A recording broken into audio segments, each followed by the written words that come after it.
جب ابن آدم کا انتقال ہوتا ہے تو لوگ یہ کہتے ہیں اس نے پیچھے کیا چھوڑا، لیکن فرشتے کہتے ہیں اس نے آگے کیا بھیجا۔ دنیا پہ اس موضوع پہ بات چھڑی ہوتی ہے، اس کی جائیداد کتنی، اس کے بنگلے اور کوٹھیاں کتنی ہیں، اس کا بینک بیلنس کتنے ہیں، کتنی فیکٹریاں چھوڑ کے گیا ہے۔ اخبار میں بھی آتا ہے کہ فلاں صاحب فوت ہو گئے اور اپنے ترکے میں یہ چھوڑ گئے، اپنی اولاد میں یہ چھوڑ گئے۔ تو یہاں یہ عنوان چڑھا ہوتا ہے کہ اس نے پیچھے کیا چھوڑا، لیکن فرشتوں کے مجلس کے اندر یہ عنوان چڑھا ہوتا ہے اس نے آگے کیا بھیجا۔ تو ہم نے یہ دیکھنا ہے کہ اس مختصر سی زندگی میں ہم نے آگے کیا بھیجا ہے۔ فرمایا ابن آدم کہتا ہے مالی مالی، میرا مال میرا مال۔ اس کا مال وہی ہے جو اس نے کھایا اور ضائع کر دیا، پہنا اور پرانا کر دیا، یا اس نے آگے بھیج دیا۔ یہ 3 مال اس کے ہیں، باقی اس کا نہیں ہے، باقی اس کے وارثوں کا ہے، اور وہ آنکھ بند ہوتے ہی ترکہ ہو جاتا ہے۔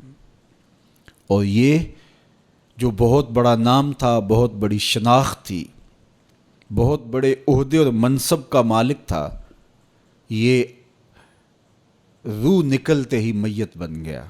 اب ہر کوئی یہ کہہ رہا ہے کہ میت کو اتنے بجے دفن کریں گے، میت کو غسل دیا جا رہا ہے، ڈیڈ باڈی ہاسپٹل میں پڑی ہے، ڈیڈ باڈی وہاں سے چل پڑی ہے۔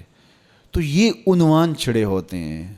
تو اب کوئی نہیں کہتا کہ فلاں منصب دار اس کو غسل دیا جا رہا ہے، کوئی یہ نہیں کہہ رہا کہ فلاں عہدے دار کو جو ہے وہ منتقل کیا جا رہا ہے۔ تو سب سے پہلے اس کی شناخت چھین لی جاتی ہے، اس کا نام چھین لیا جاتا ہے۔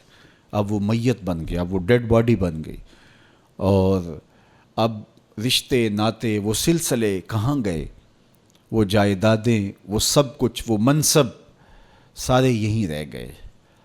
یہ تنے خاکی لے کے قبر میں اترنا ہے، اور چند گز کفن لے کے قبر میں اترنا ہے، اور وہ اعمال جو ہم پہلے آگے بھیج چکے ہیں وہ وہاں جا کے ہمیں وصول ہوں گے۔ اور اگر ہم اس جہان کے لیے یہاں پہلے کچھ نہیں بھیجا تو یہاں سے تو کچھ ساتھ نہیں لے کے جائیں گے۔ واحد لباس کفن ہے جس کو جیب نہیں ہوتی۔ اگر کوئی کسی کے کفن میں جیب لگا کے اس میں درہم، دینار اور ڈالر ڈال بھی دے تو پھر بھی وہ سکہ وہاں نہیں چلے گا۔ اس کی قبر کے اندر بہت سارے درہم و دینار، سونے اور چاندی کے ڈھیر بھی کوئی ساتھ دفن کر دیں تو پھر بھی یہ سکہ قبر میں نہیں چلے گا۔ وہاں اعمال کا سکہ چلتا ہے، وہاں صالحیت کا سکہ چلتا ہے۔ تو یہ ہم یہاں سے جو آگے بھیج چکے ہوتے ہیں وہ ہمیں وہاں جا کے وصول کرنا ہوتا ہے۔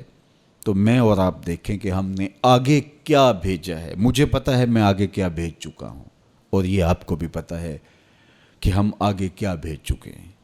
تو میرے رب کی یہ کرم نوازی ہے کہ حضرت انسان کو تنبیہ کر کے اس کو بتا رہا ہے تاکہ وہ غفلت کے دائرے سے باہر نکلے اور اپنی زندگی کا جائزہ لے۔ تو فرمایا وَلْتَنْظُرْ نَفْسٌ مَا قَدَّمَتْ لِغَدٍ، ہر جان یہ دیکھے اس نے آنے والے کل کے لیے آگے کیا بھیجا ہے۔